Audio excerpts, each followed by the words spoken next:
Hello, this is Rock the Planet Media, Rock the Planet Studios. I'm Daniel Wright, your host, and this is Blicc, also known as Nick Cruz. Hello. How we doing tonight? Doing good. How about yourself?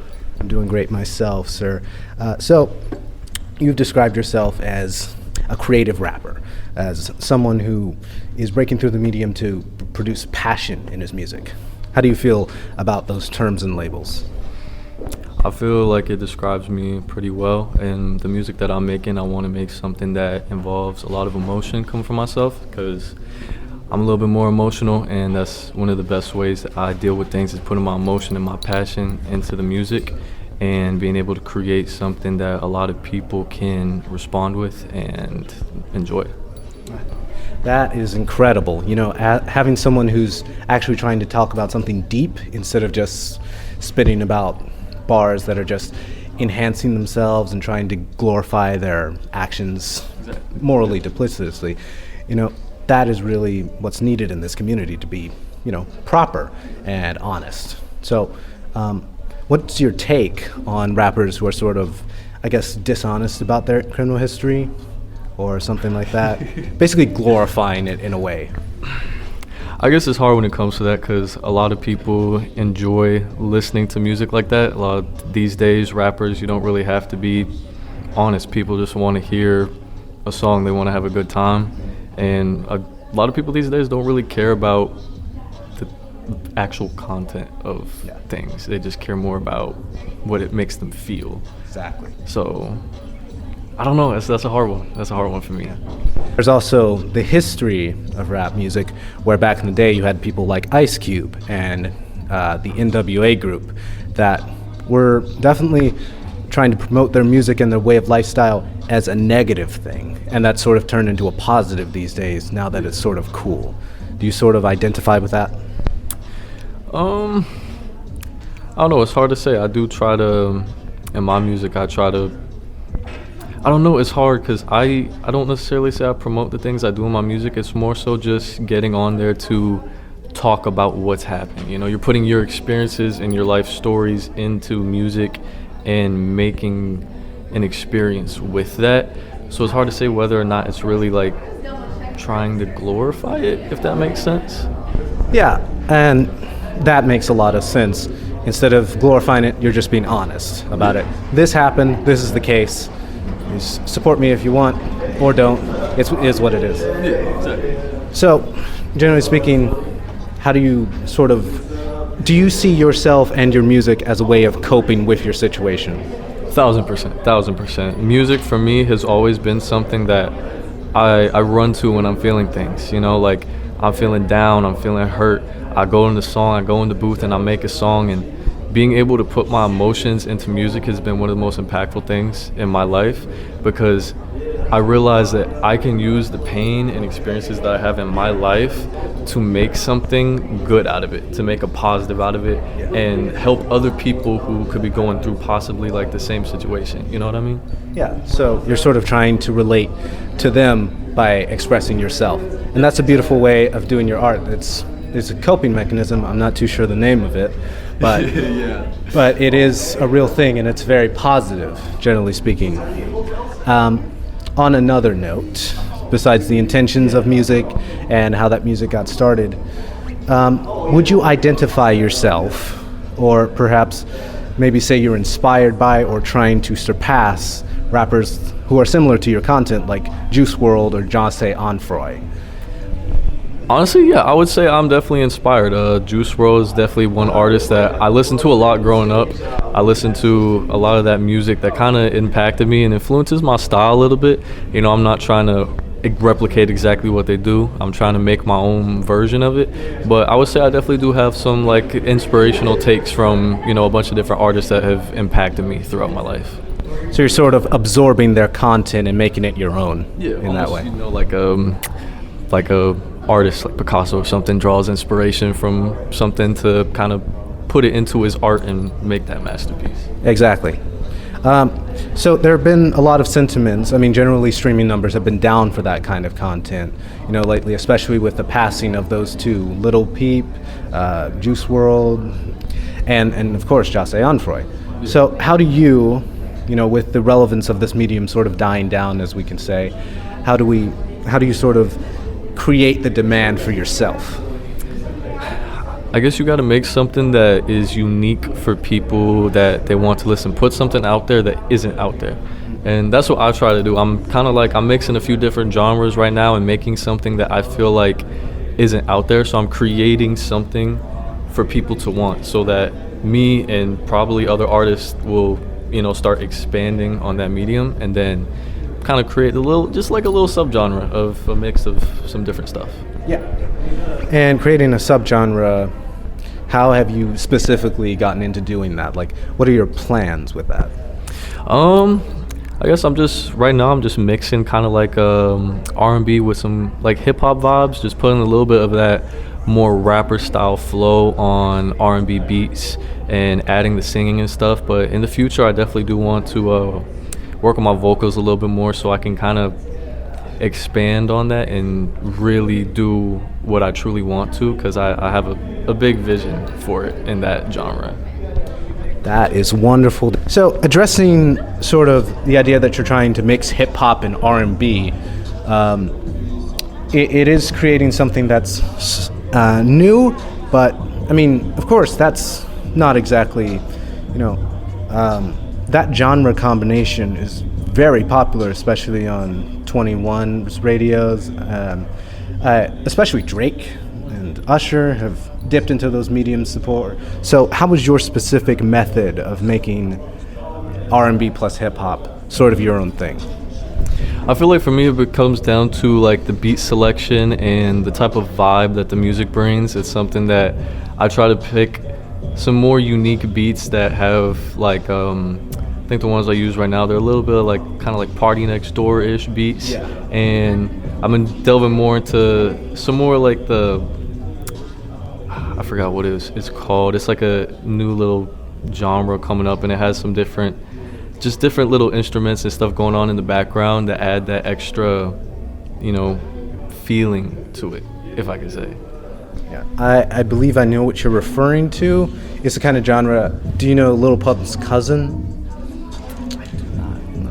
He made this one song. I'm forgetting the name of it, of course, but if I know what you're talking about, it's sort of a new sort of, funky pump style. It's sort of like a jazz, hip-hop type thing. Okay, that must be different from what I'm thinking then. I'll show you an example if I can remember it later. Okay. But so what you're sort of breaking into is Party Next Door, which, speaking of, are we both waiting for the new album with him and Drake, or just me? 1000%. I love me some Party Next Door. I blast that every day. I cannot wait to hear that. I love that. Speaking of Party Next Door, have you thought about implementing more vocals, as in singing, into your way of music? 1000%. I think the thing that holds me back right now is really just the vocals. I think that's my biggest thing, because like I said, the lyrics and the flow down, it's really just my voice that I want to work on more, get some vocal lessons, and just learn how to utilize my voice more, because I know I have a pretty good voice, and the things I want to do, so many songs that I've wanted to make, but I can't because I ain't that great of a singer. But I want to take some vocal lessons, get some training in, and break through and show people what I can truly do. Yeah, and I personally resonate with that, because there's a lot of music that comes right in the head but doesn't come right out the mouth. It's sort of a catch-22 situation where you're worried that what's coming out is definitely not what you intended, and vocal lessons and skills in general are just about getting what's in your head onto paper, and I think it's commendable. If you've got a good idea, you can make a good execution. Exactly, that's what I'm saying. Sometimes I'll be trying to make a song I think is doing good, and then I get on the mic and I start sounding like I'm dying in my room, and I'm like, I don't know if I'll put this out. Just generally daily vocal meditations. Water consumption is a big thing. I know nobody around here drinks nearly enough water due to a teeth issue I have. I can't really process sugar that well anymore, so I don't drink sugar. I try not to drink any carbonated drinks or anything like that, just pure water, besides, I guess, juice at the house. But how's your diet in comparison? I mean, my diet's all right. I work out a lot. I'm a boxer on the side, so I try to take it semi-seriously. I got some supplements and stuff in there, but I think for the most part, I just make some smoothies every day and call it healthy and just eat whatever else, really. Burn the rest off calories. I'm obviously not fat, so. Yeah, it's definitely a lean, muscular build you've got going on. You mentioned the boxing and that you do it on the side. How exactly does it work doing boxing on the side? Do you do one match a week or maybe a month? Well, how's that work?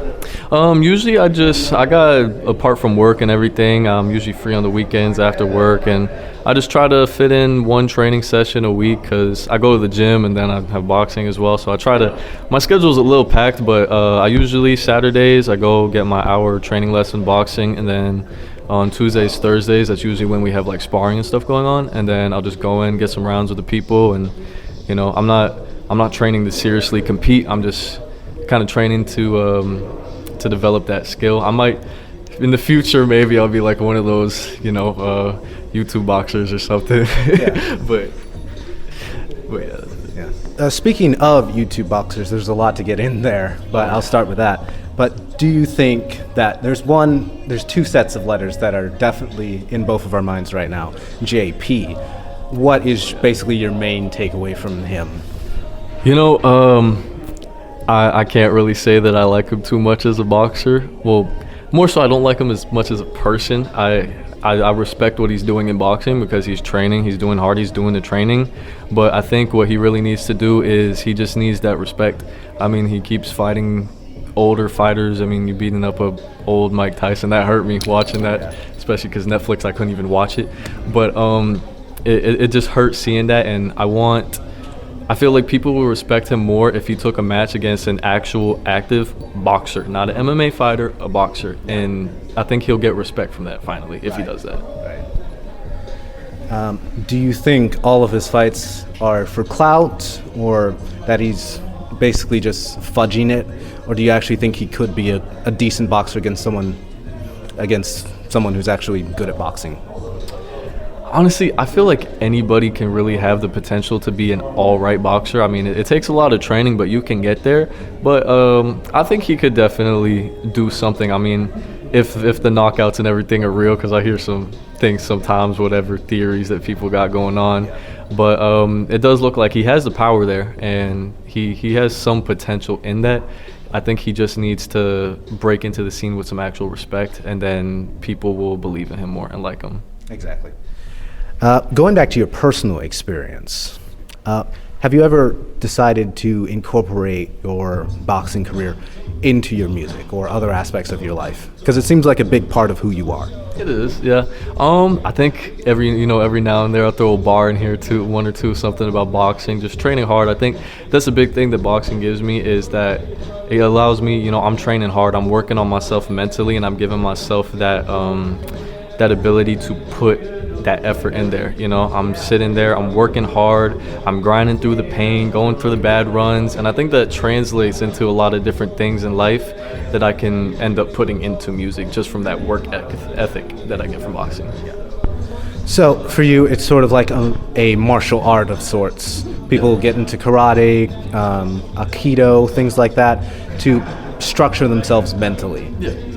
I believe if you've ever watched the Karate Kid movies, none of it was ever about being stronger than the opponent or anything like that. It was all about inner strength and the inner turmoil of Mr. Miyagi and his students. Wipe on, wipe off. Yeah. Speaking of, have you ever watched Cobra Kai? The newest one, I have not. I think I watched Karate Kid when I was like young, but I don't think I could have got myself to watch that personally. I only watched the one with Jaden Smith. I never watched the original. For me, that is the original, and I thought it was pretty good. As a professional, would you call yourself a professional at this stage? For boxing? For rapping.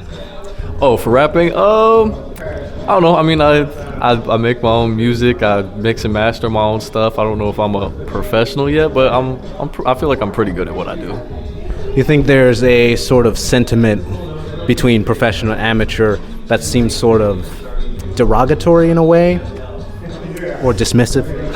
I would think so, because I feel like, you say somebody who's like amateur or something, it feels kind of like an insult sometimes, especially because, there's a lot of people who try to make music and, they don't put much effort and they just go in there, they record themselves over a beat with off-key auto-tune, they're not on beat, and, I feel like that, that's what you're an amateur, like you're not good. I feel like I have enough to be respected as a decent, standing point. Yeah. So you respect yourself enough to be to the point where amateur is seen as that sort of bad zone, and being labeled with that is sort of an insult to yourself and the hard work that you put in.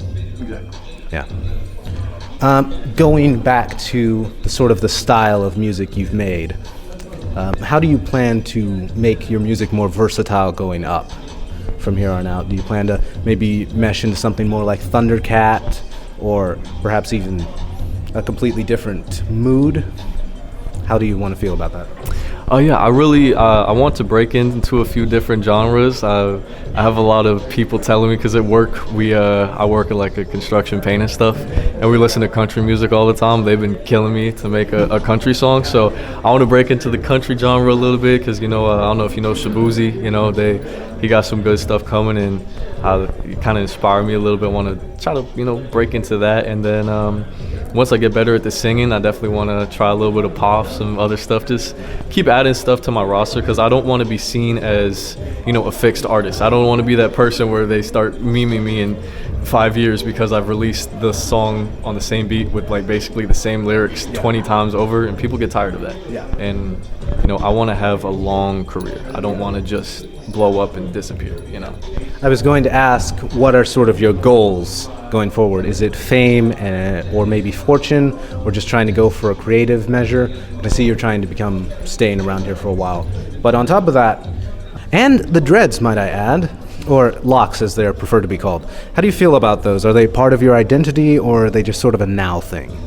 Oh no, these are like a part of me. These are like part of my soul and spirit. I feel like if I lost my dreads, I would be the same person. I love these things. I've always wanted dreads growing up, and it took me a while, especially because a lot of people told me, because the hair type I have, I still got curly hair, but I got kind of that mixed hair because, obviously I'm a little light. Yeah. And, I always had some people telling me, you can never do it. You can't get locks. It won't look good. And I feel like I've grown it out, and I like it. I love my hair. I think it's unique because you don't see a lot of people with my hair type, walking around with dreads. And I've always, I got a little bit of Jamaican in me, so I think it's somewhere in there for the searching for my dreads to be hanging to the floor. I think they do add to your style as well. They're sort of signature to who you are as Blicc. And, I like the idea that if one comes off, the whole thing is ruined. Because that means you've adopted it as part of your style. So it's not just part of your physical body, but also your character. Oh yeah, this in the hat, that's like, this in the hat, that's like me right there. Yeah. You sort of gained a character design, one could say. So speaking of characters, how do you differentiate yourself, if at all, from Blicc? What is the difference between Nick Cruz and Blicc? I don't think there's a difference. I feel like I value being myself a lot. I never liked the idea of playing a character, and especially in my music, the biggest thing for me is I notice anytime I try to make music that isn't genuinely coming from my heart, it just doesn't sound good. It doesn't have that passion in there. I can't fake things as good as other people. I can't go up here talking about some of these subjects that they do where they're just lying.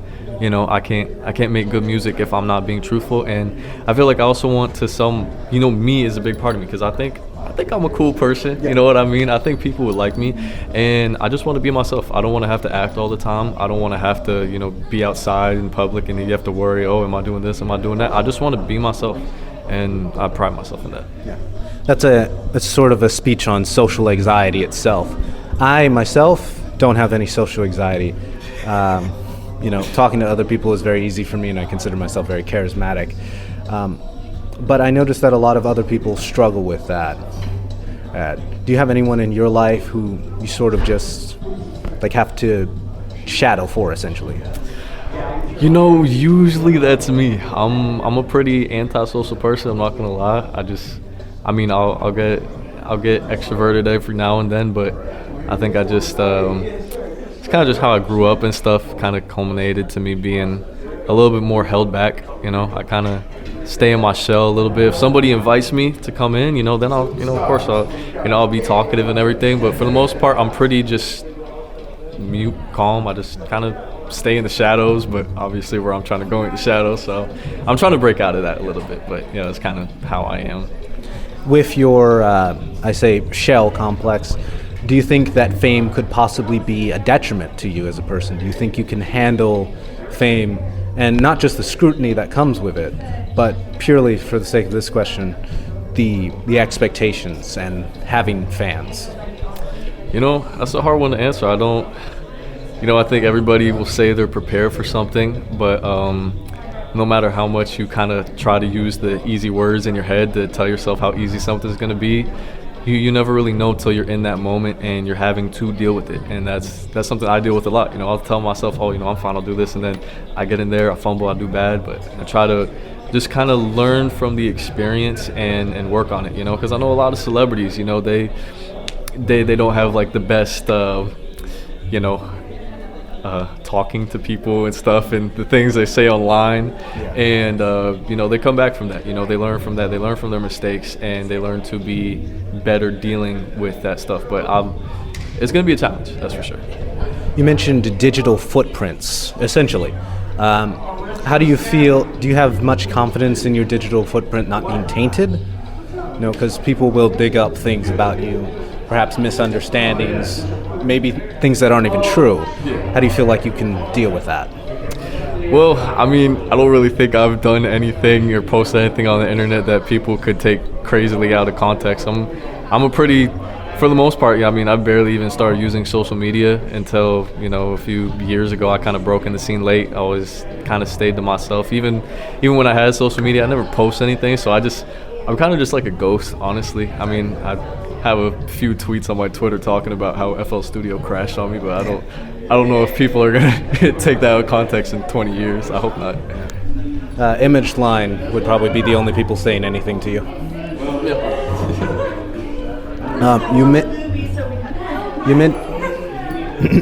You mentioned not really having a footprint at all. Not much a bad one, but certainly not any. How do you think that will relate to your marketing success? I don't really know, to be honest. I feel like that has been one of the hardest parts for me, is really just getting the sound out there, because I was never really known anywhere. I never really had too many friends, so I never had that reach. You know, that somebody who in the neighborhood, you know, you tell all your friends about your song, and then you got people playing it in your little group, and then they start telling other people. I never really had that, so I've had to focus more on just like, you know, trying to go tell somebody about my song and hope that they know how to do it. And it's difficult, that's for sure. It takes a lot to get it out there, and it has been a very big task for me, and that's the biggest thing I struggle with, honestly. But I think once I get like an opportunity or something where I could really put that in there, I think it just takes one chance for you to be able to run with your success. Yeah. So one chance, we're sort of waiting for that, or, you know, actively pursuing that to get, you know, to the big ranks. Sort of, how do you think you'll approach that? You know, generally speaking, do you think it could be through a producer of some kinds, or maybe just over time, one fan turns into 10 fans and 10 fans turns into 100? I think it could happen a lot of different ways, you know. I try to ask God to help me with a lot of things. I know that, you know, you can't really expect things to happen, but I feel like I've done good enough in my life and the things I want to do to help people with my music, that I'm gonna have a chance eventually, you know, whether it be with somebody hitting me up and, you know, me randomly, you know, doing a collab with the artist who then they blow up, or somebody listens to my song who happens to have a friend in the industry and they're like, yo, listen to this dude's song, it's actually pretty good. I think that's just what I'm waiting for, and I'm praying, and I wholeheartedly believe that it is going to happen, and I'm going to be who I want to be. With that charisma and sort of that energy, which I really do appreciate, I definitely think you will go far. You know, people who sort of belong in the industry sort of find themselves in it, and I think you definitely have a place up there in the higher ranks. Do you think, generally speaking, once you acquire that fame and fortune, do you think perhaps maybe things might get distorted? Do you worry about losing yourself in that sort of fame and fortune?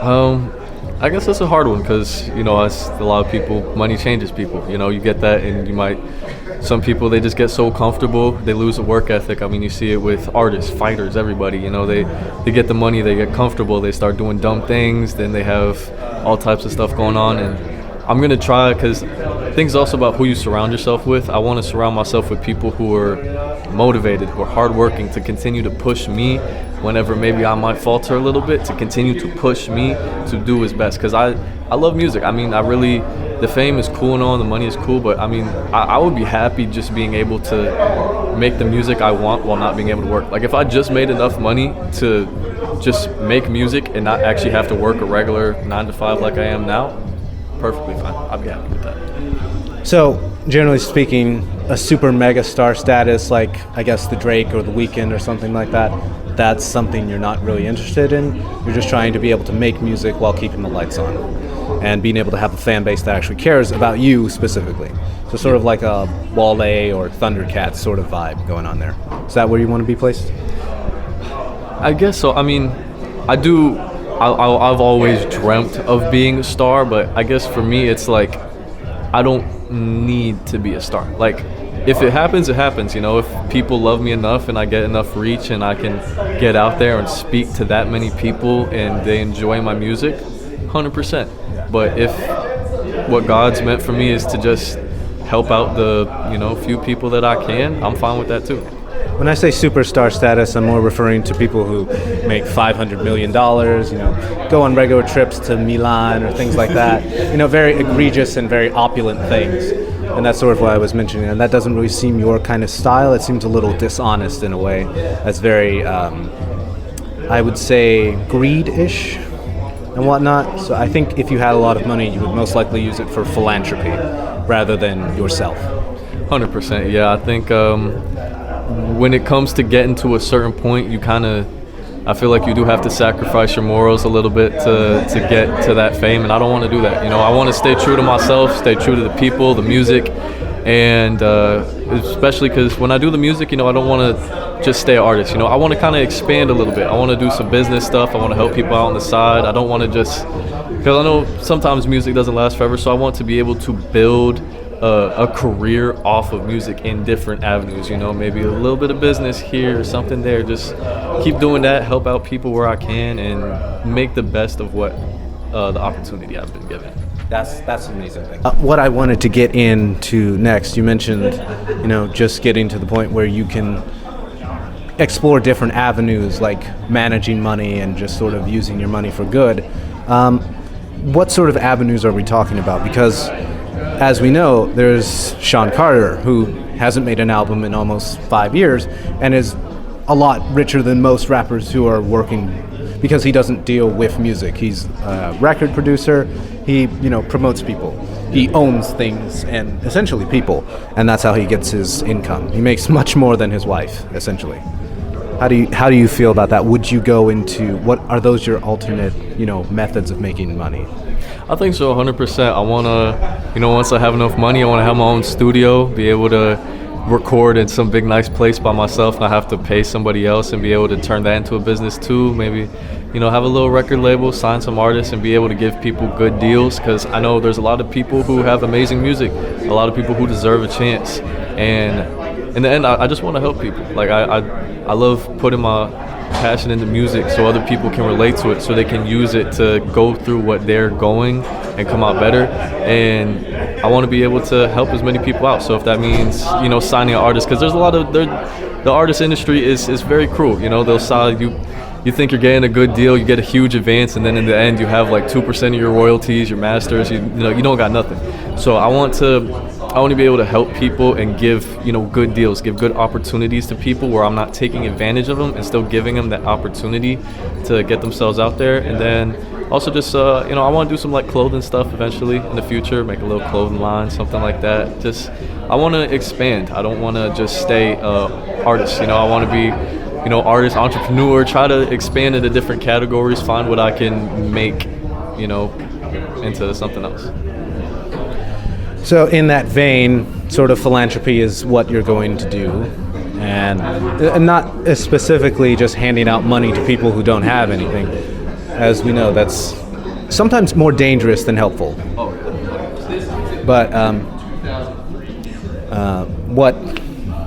what exactly, I guess, drives you in the direction of, what artists, if you could shout out any of your peers right now, who would that be? Any of my peers? You mean like the artists that I like to listen to or stuff like that? More specifically, any artists that you know personally. You said that there are people who deserve a chance, and so just if there's anything that comes to your head, who would that be? Oh yeah, I got one friend. His name's Cash, and he makes some good stuff. I know he got potential in it. He got a good voice. He can sing really well, and if I could, I'd love to give everybody a chance, help the people out that I know, and help them out with a better future. Yeah. So that's very good. I see you're a very passionate and very honest soul, and that's something that we at Rock the Planet Studios love to see around here. So you have a show up in February. How do you feel about that?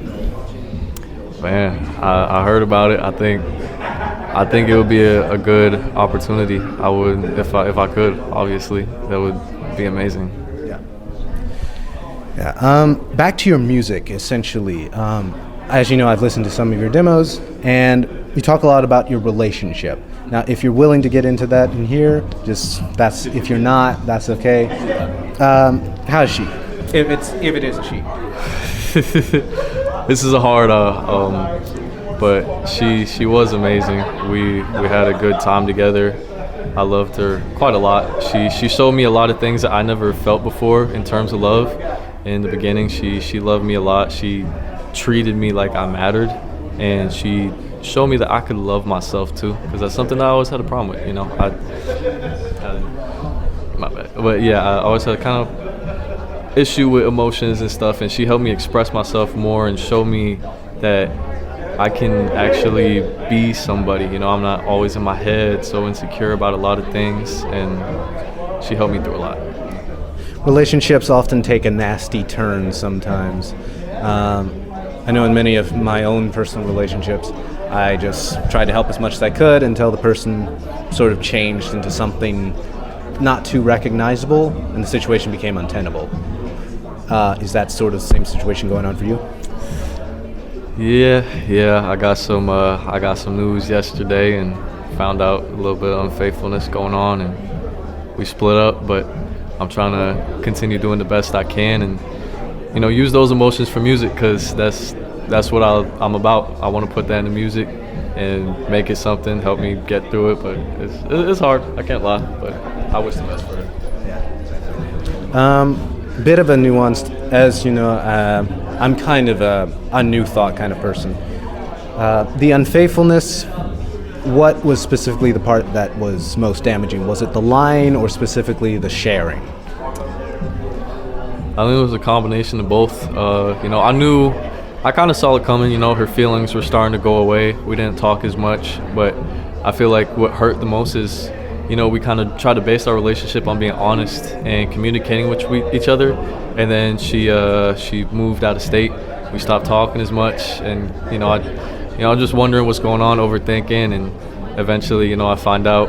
It was even on accident. I was just trying to play Fortnite with my friend, and he showed me that she got another dude on there, and I confronted her, and things got ugly.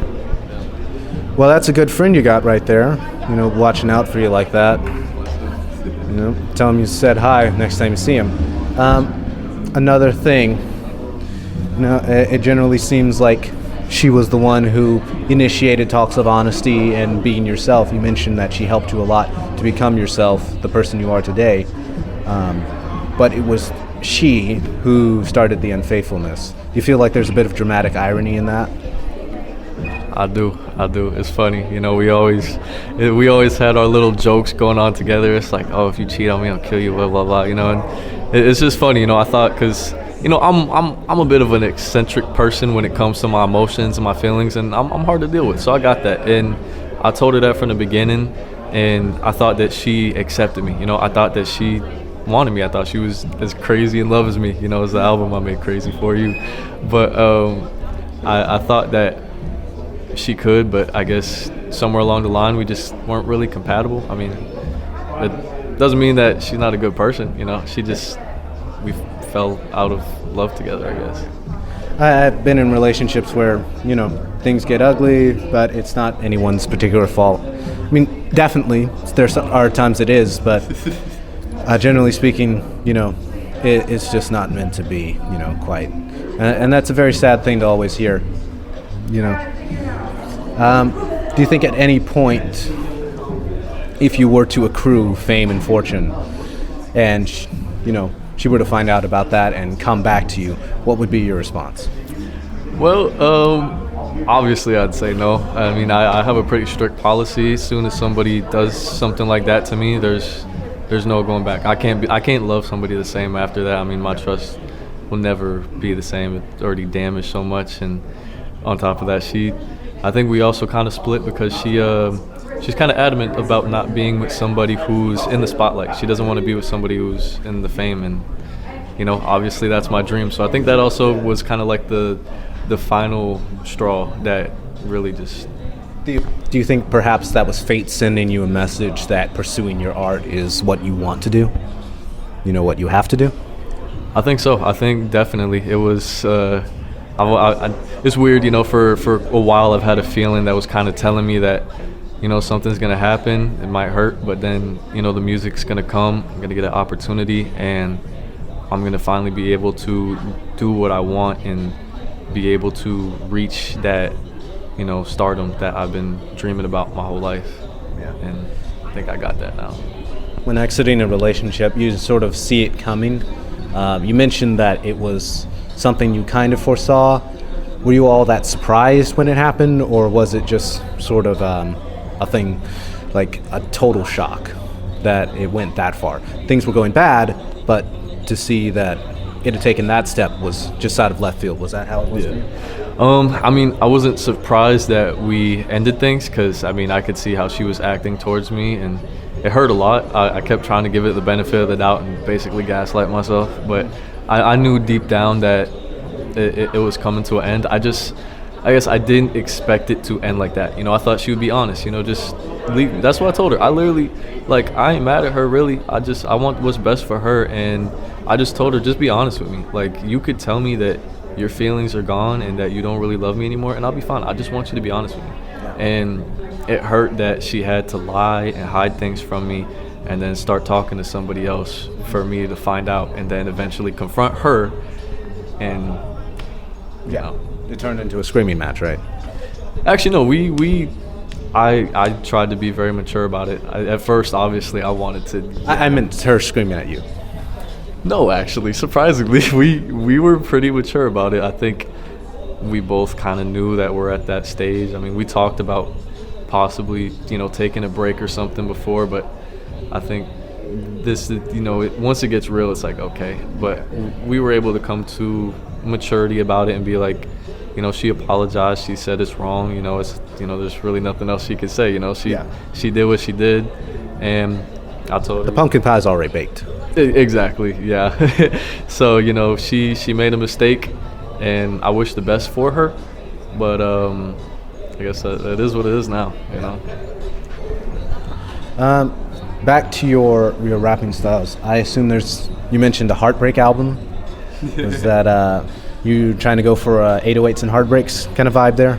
You know what? Probably. I think this next album that's coming out, I'm going to be, because the last one I released, this EP was shorter, it was kind of experimenting, but this next one, it's going to be a full length, minimum 8 tracks, and I'm going to go hard on there. I got a lot more, some good flows, working on my vocals a little bit, getting some more singing in there, experimenting with what I can do as an artist, and I'm going to use what happened now, and I'm going to make something positive out of it to build some good music. Sort of like a sea breezy vibe. Yeah. Kind of like that.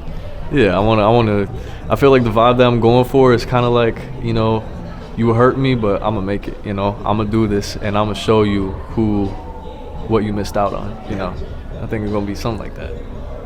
That's a very good template to go for, generally speaking. I know that whenever I go through stuff, I put my heart on the table when I make, the music I do. And, it really does help. It's very therapeutic to put that out there. And like I mentioned previously, it is a very good cope. We're going to wrap this up now since we're kind of running out of time.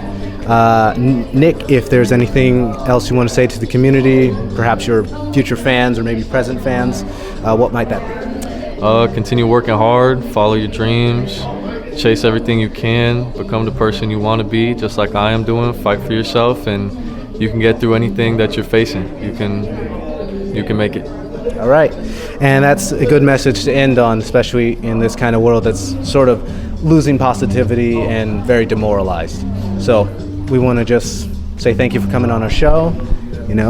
Thank you for being such a good sport. And you've got a lot of energy, I will say that. I haven't really noticed this sort of non-confident energy you say you have. I just say you got a pretty good presence, and I like that.